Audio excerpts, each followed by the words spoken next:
Hello everyone, welcome to this video where we'll explore a fundamental question in the world of big data processing. How does PySpark differ from MapReduce?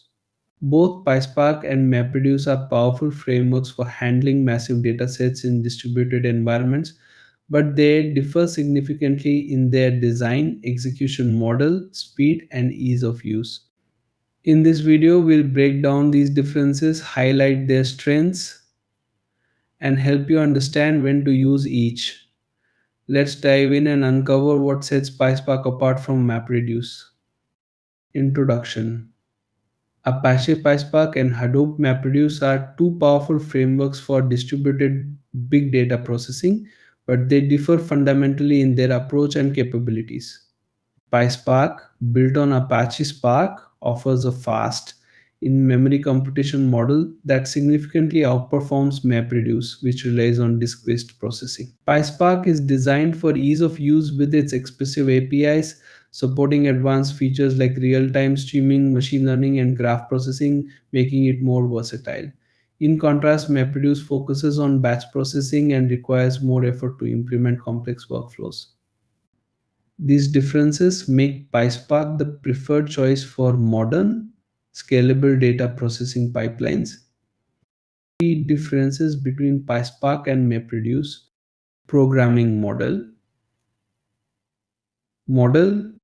PySpark provides a higher level API in languages like Python, Scala, Java, and R, making it more accessible and easier to use for developers. Its concise and expressive IPs reduce the complexity of writing distributed applications. In contrast, Hadoop MapReduce relies on a lower level Java-based API, which requires developers to write verbose and complex code for even basic operations, increasing development time and effort. Execution model. PySpark uses a directed acyclic graph DAG for job execution, allowing it to optimize the execution plan by rearranging and combining tasks. This ensures efficient execution and minimizes unnecessary computations. MapReduce, on the other hand, follows a rigid map and reduced step model, which is less flexible and often involves multiple stages of disk I/O, slowing down the execution process. Speed. With PySpark is significantly faster due to its in-memory computation and lazy evaluation, where transformations are only executed when an action is called. This reduces the number of reads and writes to disk, making PySpark highly efficient for iterative and real-time processing. MapReduce, however, relies heavily on disk-based operations for intermediate results, which slows down its performance, especially for iterative tasks. Ease of use. PySpark's simple and concise APIs enable developers to write distributed applications with minimal code. Its support for advanced operations like joins and aggregations makes it more user-friendly. MapReduce, in contrast, requires developers to write detailed code for every step, making it less intuitive and more time-consuming to implement. Data storage. Data storage. Both PySpark and MapReduce integrate well with HDFS, but PySpark also supports other storage systems like Amazon S3, Google Cloud Storage, and traditional databases. This flexibility allows PySpark to operate seamlessly in diverse environments. MapReduce, being tightly coupled with HDFS, has more limited storage integration options. Processing mode.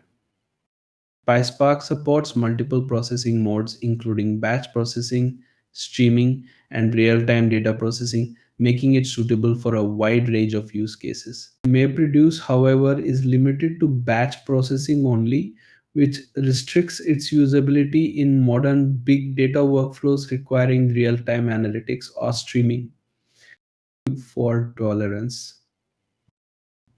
PySpark uses lineage graphs to track the transformations applied to data, allowing it to recompute lost data automatically in the event of a failure. This approach is efficient and minimizes resource overhead. MapReduce, on the other hand, relies on HDFS replication for fault tolerance, which requires duplicating data across multiple nodes, increasing storage and network overhead. Scalability. Scalability. Both PySpark and MapReduce scale well, but PySpark has an edge with its dynamic resource allocation, allowing it to efficiently scale up or down based on workload demands. MapReduce can also handle large-scale workloads, but often incurs higher overhead due to its reliance on disk I/O and a less flexible resource management model. Machine learning support. PySpark comes with MLib, an integrated library for machine learning, making it easy to build and deploy machine learning models within Spark applications.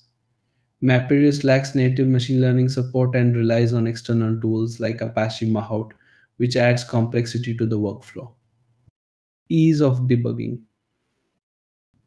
PySpark provides a rich way for monitoring and debugging jobs, allowing developers to track job execution, view logs, and identify bottlenecks easily. Debugging in MapReduce is more challenging due to its verbose nature and limited tools for real-time monitoring, making troubleshooting more time-consuming. Community and ecosystem. PySpark is part of the broader Apache Spark ecosystem, which includes powerful tools for SQL, streaming, graph processing, and machine learning. This integrated ecosystem makes PySpark highly versatile and suitable for diverse use cases. MapReduce, being a part of the Hadoop ecosystem, is limited in scope and does not offer the same breadth of capabilities as Spark. In summary, PySpark outshines MapReduce in terms of speed, flexibility, ease of use, and versatility. While MapReduce was a groundbreaking framework in its time, PySpark has emerged as the preferred choice for modern data processing due to its advanced features, user-friendly APIs, and extensive ecosystem support. When to use PySpark vs MapReduce. Choosing between PySpark and MapReduce depends on the specific requirements of your data processing tasks. Each tool has strengths suited to different scenarios, and understanding these can help you make the right choice. Need for real-time or streaming data. If your workload involves real-time data processing or streaming, PySpark is the clear choice. With its built-in support for structured streaming and micro-batch processing, PySpark can handle continuous data ingestion and processing efficiently. It is ideal for use cases like real-time analytics, monitoring systems, and event-driven architectures. MapReduce, being limited to batch processing, is unsuitable for scenarios requiring real-time capabilities. Iterative machine learning workflows.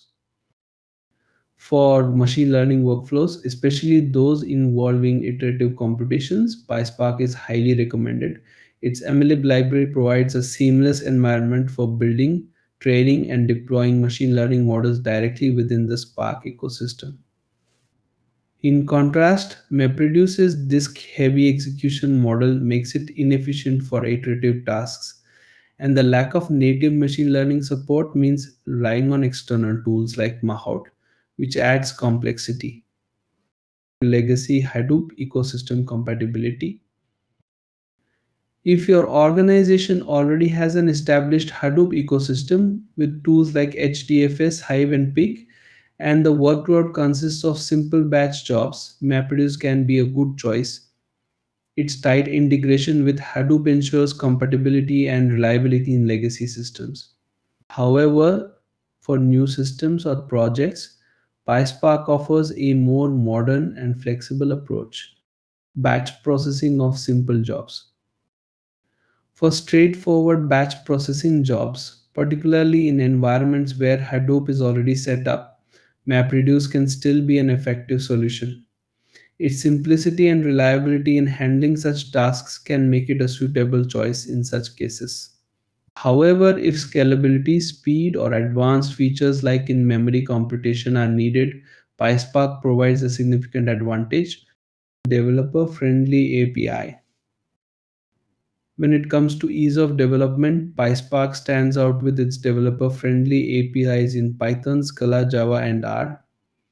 These APIs allow developers to write concise, readable code, making it easier to build complex workflows. MapReduce, on the other hand, relies on a verbose Java-based API, requiring more effort and time for development. For teams prioritizing productivity and ease of use, PySpark is the better option. Example PySpark. This example demonstrates the use of PySpark for filtering data within a data frame, showcasing the simplicity and power of its APIs for handling large-scale data processing. Let's break it down step by step. The process begins with the initialization of a Spark session, which is the entry point for working with PySpark. The Spark session.builder method is used to create a session named PySpark sample. This session serves as the environment for creating and managing data frames, enabling distributed data processing. Next, a small dataset is created as a list of tuples, where each tuple represents a record containing a name and an age. This dataset is converted into a PySpark data frame using the created data frame method. The resulting data frame has two columns, name and age, and is stored in the variable df. Data frames in PySpark are similar to tables in a relational database and provide a structured way to manipulate data. The key operation in this example is the filtering of data. The filter method is applied to the data frame to select rows where the value in the age column is greater than 28. This condition is specified as dfH28, leveraging PySpark's column expressions to perform the filtering. Internally, PySpark translates this operation into an optimized distributed query, making it highly efficient even for large datasets. Finally, the show method is used to display the filter data frame. In this case, the output will include only the rows where the age is greater than 28. For the provided dataset, the result will display a single row Alice 30. Example MapReduce. This code snippet demonstrates the structure of a mapper class in Hadoop MapReduce, which is a critical component for processing large-scale data in a distributed environment. The mapper class is responsible for transforming input data into intermediate key value pairs, which are then processed by the reducer stage.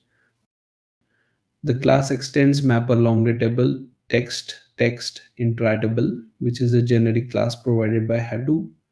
The generic parameters specify the data types for input and output key value pairs. Longitable represents the key of the input data, typically the byte offset of a line within the input file. Text represents the value of the input data, usually a line of text from the input file. Text specifies the key type for the output data, which in this example is a string. Iteratable specifies the value type for the output data, which in this case is an integer.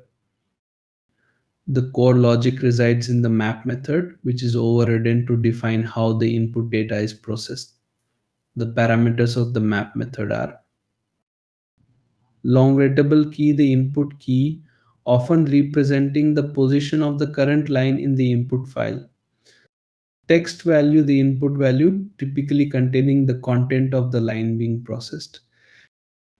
The context object allows the mapper to interact with the Hadoop framework, enabling it to write intermediate key value pairs to the output.